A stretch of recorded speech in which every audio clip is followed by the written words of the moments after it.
베프 전략, 베트남 프랑스 전략이 결정적이었다. 그것을 통해서 윤석열 대통령의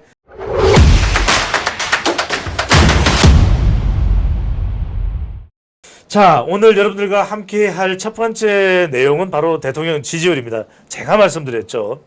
윤석열 대통령이 해야 될 일, 또 마땅히 성과를 낼 수 있는 쪽에 집중을 하면 국민들은 또 평가를 합니다. 어떤 평가요? 좋은 평가입니다. 윤석열 대통령 지난 프랑스와 베트남의 방문, 제가 데이터와 함께 역사적으로 그리고 최근의 경제적인 분석까지 해드렸죠. 자, 프랑스, 베트남, 거꾸로 하면 베트남, 프랑스입니다. 이른바 베프 전략.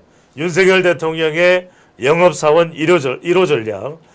윤석열 대통령이 2013년에 전라북도 새만금청이 생긴 이후에 그 서해를 간척을 해서 그 지역에 이제 넓은 땅이 생겼습니다.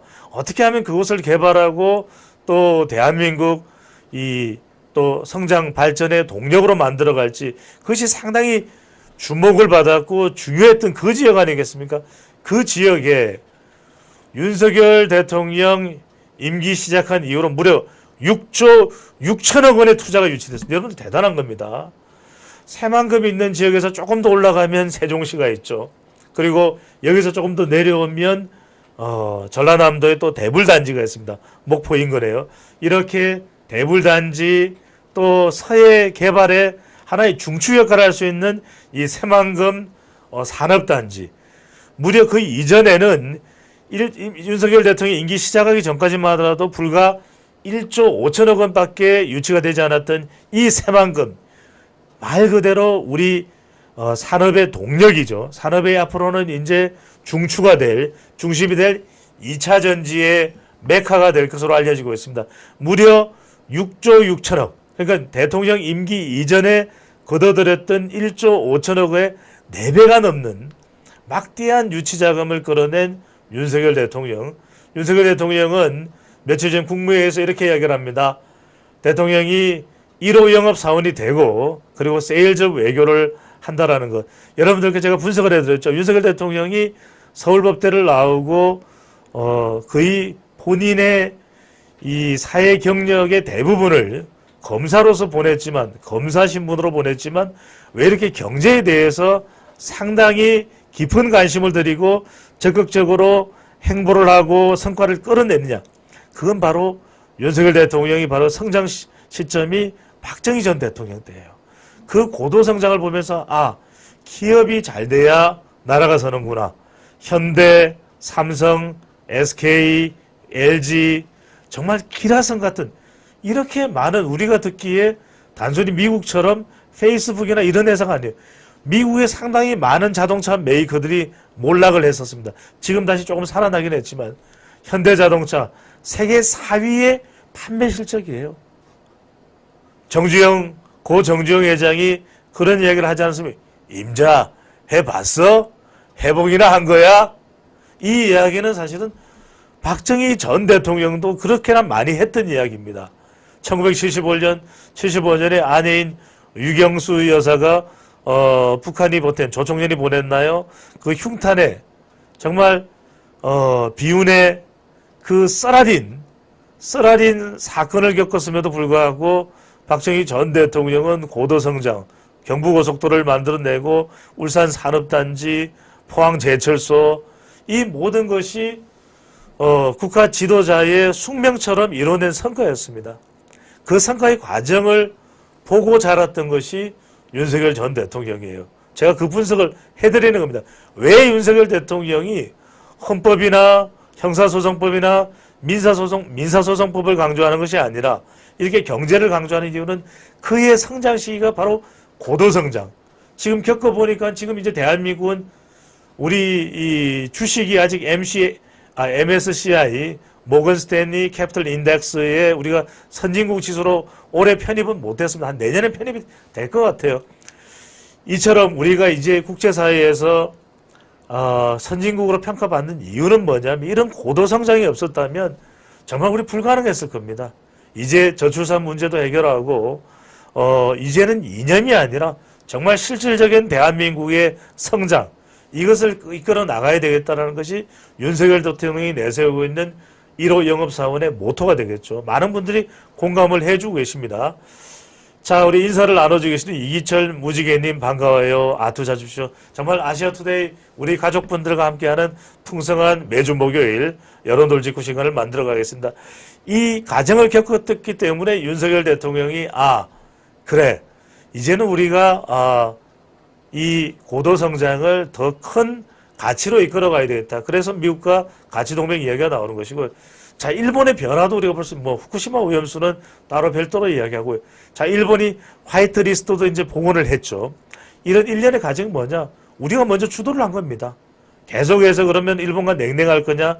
반도체도 우리가 다시 부활시켜야 되는데, 일본도 지금 상당히 많은 반도체 투자를 했고, 소재, 부품, 장비, 불화수소나 에칭가스, 플루오린, 폴리이미드 같은 경우에는 일본의 능력이 우리가 인정할 건 인정하자 이거예요. 전 세계적으로 넘버원입니다. 고순도, 아주 순도가 높은 제품이에요.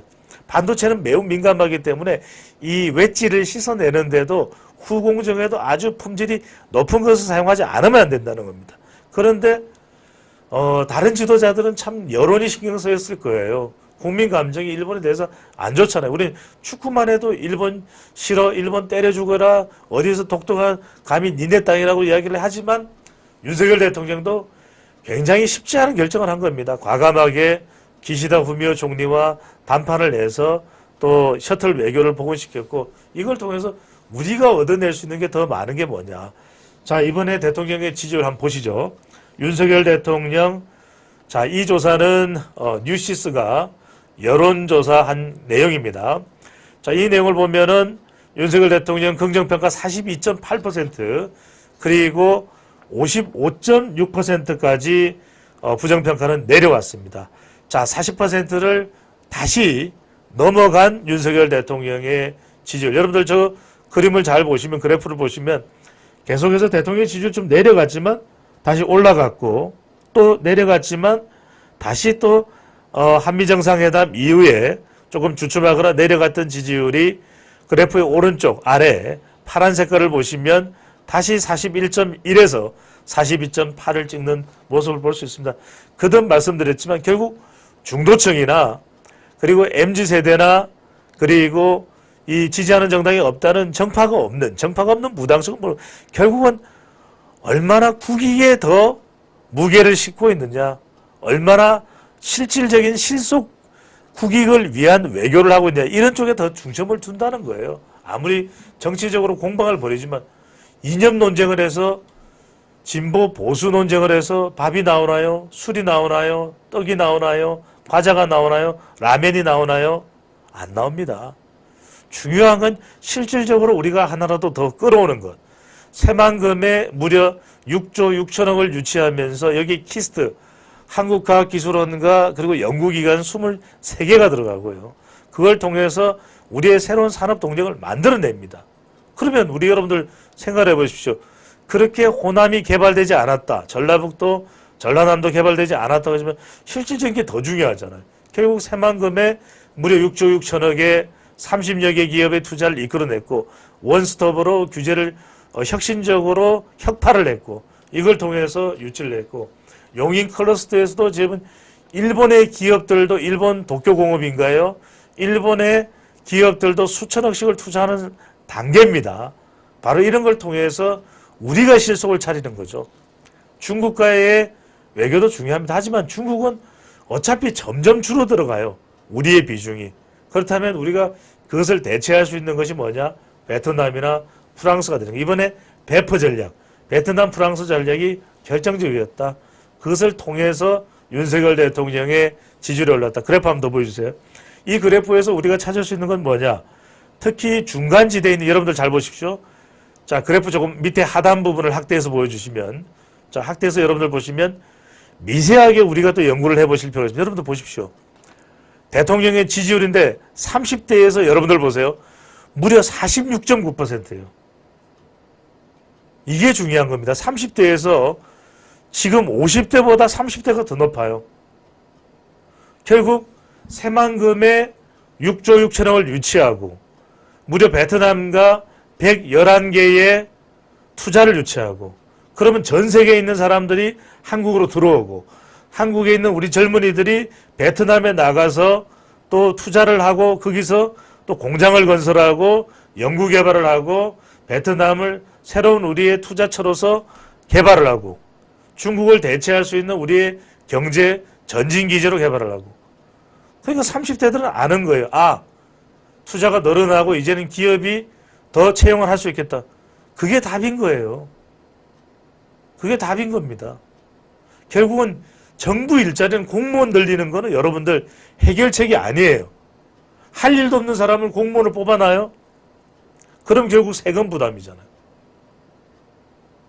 오히려 기업들에게 법인세를 깎아주고 기업들이 더 많은 수익을 가져와서 더 많은 세금을 내는 거예요.